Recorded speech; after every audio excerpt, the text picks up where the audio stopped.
మీ business ఏదైనా మీ ఊర్లో promotion చేయాలంటే అది సుమన్ టీవీతోనే సాధ్యం. ఇప్పుడే సంప్రదించండి.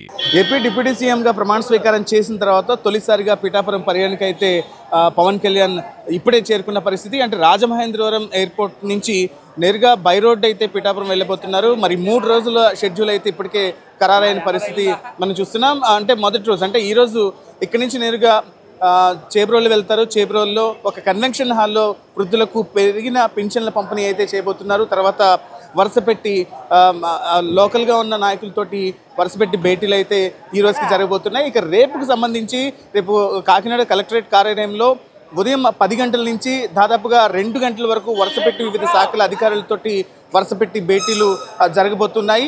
దాంతోపాటుగా మధ్యాహ్నం మళ్ళీ ఇంటికి చేరుకున్న తర్వాత అక్కడ కూడా జనసేన నుంచి గెలుపొందిన ఎమ్మెల్యేలు ఎంపీలతో కూడా కీలకమైన భేటీలు జరగబోతున్నాయి. ఇక 3వ రోజు ఏదైతే ఉప్పాడ బీచ్ రోడ్డుకి సంబంధించి కోతకు గురవుతున్న ప్రాంతాలు ఉన్నాయి అవన్నీ కూడా నేరుగా పవన్ కళ్యాణ్ వెళ్ళి సందర్శిస్తారు. దాంతోపాటుగా బీజేపీ ఇటు కూటమిలో ఉన్న వివిధ అంటే టీడీపీ బీజేపీ నాయకులతోటి 3వ రోజు అయితే మీటింగ్ జరగబోతోంది. దాని తర్వాత వారాహి సభ కూడా నిర్వహించడంతో 3 రోజుల షెడ్యూల్ అయితే పవన్ కళ్యాణ్ కంప్లీట్ చేయబోతున్న పరిస్థితి. మరి first time Pavan Kalyan deputy సీఎంగా రాజమహేంద్రవరం చేరుకున్న తర్వాత ఇక్కడ అభిమానులు ఘన స్వాగతం అయితే చెప్తున్న పరిస్థితి మనకు చూపిస్తున్నాం. ఎయిర్పోర్ట్ మొత్తం కూడా జన సందోహం మధ్య మనకి కనిపిస్తోంది. మొత్తం అందరూ నాయకులందరూ కూడా ఇక్కడికి వచ్చి వారు చెప్తున్న పరిస్థితి. అంటే ఫస్ట్ టైం పవన్ కళ్యాణ్ గారి డిప్యూటీ సీఎం హోదాలు ఇక్కడికి చేరుకున్న పరిస్థితి. ఘన స్వాగతం ఎయిర్పోర్ట్లన్నీ మేము చూసాం.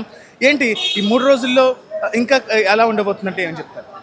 ఇంతవరకు కూడా గత 2014 నుంచి కానీ 19 నుంచి కానీ 10 సంవత్సరాల పాటు కూడా పవన్ కళ్యాణ్ గారు ఒక జనసేన పార్టీ అధ్యక్షులుగా ఈ జిల్లా రావడం జరిగింది.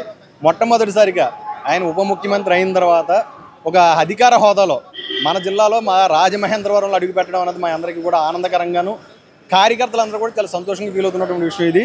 ఇవాళ రావడం కూడా ఒక మంచి కార్యక్రమంతో పిఠాపురం నియోజకవర్గంలో ఒక మంచి కార్యక్రమంతో ఆయన యొక్క కార్యాచరణ రూపొందించుకోవడం అనేది చాలా ఆనందించే విషయం.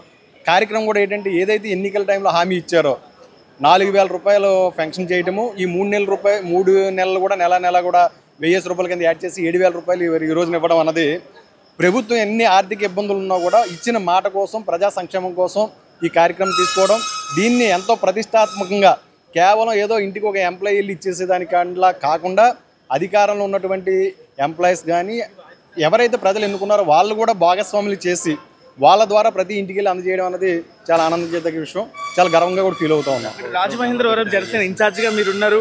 అంటే చాలా మంది శ్రేణులు వస్తుంటే పవన్ కళ్యాణ్ ఎలాంటి హంగులు ఆర్భాటాలు చేయదు చాలా కామ్గా చెప్పిన పరిస్థితిలో మీరెంతలా క్యాటర్కి నచ్చ చెప్పుకునే ప్రయత్నం చేస్తున్నారు? ఎందుకంటే వాళ్ళని ఆపితే ఆగే లెక్కన కల్పించిన అభిమానం మీరు ఎలా వాళ్ళని కంట్రోల్ చేస్తున్నారు? ప్రజలు ఏదైతే కోరుకుంటూ ఉన్నారో ప్రజల కోసం ఆయన కళ్యాణ్ గారు సినిమా ఫీల్డ్ ఉన్నప్పటి గురించి కూడా ప్రజా సంక్షేమం కానీ ప్రజల మీద ఒక బాగోగుల గురించి కానీ ఎక్కువ ఆలోచించినటువంటి వ్యక్తి ఆయన మీద అభిమానులు కొన్ని వేల లక్షల కోట్ల మంది ఉన్నా కూడా ప్రజా సంక్షేమం దగ్గరికి వచ్చేటప్పటికి ఆయనకి కామన్ మ్యాన్ ఎవరైతే ఉన్నారో వాళ్ళని చూస్తే ఆగటం కానీ పలకరించడం కానీ చేయడం కానీ ఆయన నైజం అయితే దానికి తగ్గట్టు ఆయన ఫాలోవర్స్ ఎవరైతే ఉన్నారో ఆయన అభిమానులు కానీ కార్యకర్తలు కానీ నాయకులు కానీ గ్రాడ్యువల్గా అలా తగ్గుకుంటూ ఆయన్ని ప్రజలకు దగ్గర చేసే విధంగా మేము 4 అడుగులు ఆయనకి వెనక్కి ఉండే విధంగానే మా యొక్క కార్యాచరణ రూపొందించుకోవడం కానీ దాంట్లో జరగడం కానీ ఇవాళ వరకు జరుగుతూ ఉంది.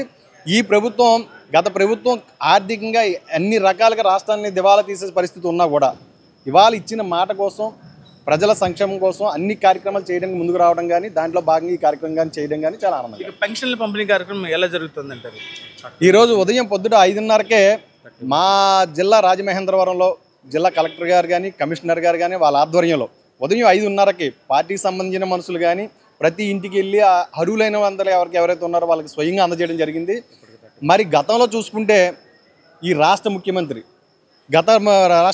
వైఎస్ జగన్మోహన్ మాజీ ముఖ్యమంత్రి రాష్ట్రంలో ఎక్కడికి వెళ్ళాలన్న పర్యటనలకు పరదాలు కట్టుకుని ప్రజలకు కనబడకుండా ప్రజా సంక్షేమాన్ని పక్కన పెట్టి పూర్తిగా ప్రజలకి దూరంగా ఉన్నటువంటి పరిస్థితి. మరి ఈ రోజున చూస్తే ఉదయం 5 గంటలకి చంద్రబాబు నాయుడు గారు అక్కడ మంగళగిరిలో పెన్షన్ ఇవ్వడం కానీ ఇక్కడ లోకల్ ఎమ్మెల్యేస్ కానీ మంత్రులు కానీ ఇవాళ ఉప ముఖ్యమంత్రి గారు అయినటువంటి పవన్ కళ్యాణ్ గారు కానీ స్వయంగా ప్రజలకు అందజేసి దాంట్లో ఏంటంటే ప్రజలకి మన చేతులు తీస్తూ ఒక ఇండివిజువల్గా ఒక సాటిస్ఫాక్షన్ ఒక తృప్తి అనేది ఉంటుంది. ప్రజలకు కూడా రైట్ మనం ఎన్నుకున్న మనుషులు మనకు ఎప్పుడు అందుబాటులో ఉంటున్నారు వాళ్ళ చేతుల మీద మనం తీసుకుంటున్నటువంటి ఒక భావన కలిగజేస్తుంది. ఇది చాలా అద్భుతమైన కార్యక్రమంగా మేము భావిస్తాం.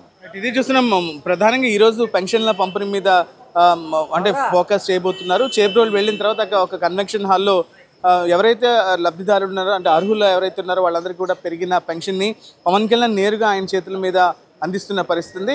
దాని తర్వాత వరుసపెట్టి నాయకులతో భేటీలు ఇవన్నీ కూడా ఒక 3 days షెడ్యూల్ అయితే జరగబోతుంది. అయితే అంటే ఫస్ట్ టైం డిప్యూటీ సీఎంగా పవన్ కళ్యాణ్ రాజమహేంద్ర ఎయిర్పోర్ట్కి చేరుకుని ఇక్కడ రోడ్డు మార్గాన పిఠాపురం చేరుకున్న నేపథ్యంలో ఎక్కడికెక్కడ అభిమానులు తమ అభిమానాన్ని అయితే చాటుకునే పరిస్థితి మనకు కనిపిస్తోంది. గజమానాలతో పాటు ఘనంగా స్వాగత ఏర్పాట్లు అయితే ఇప్పటికే చేస్తున్న పరిస్థితి.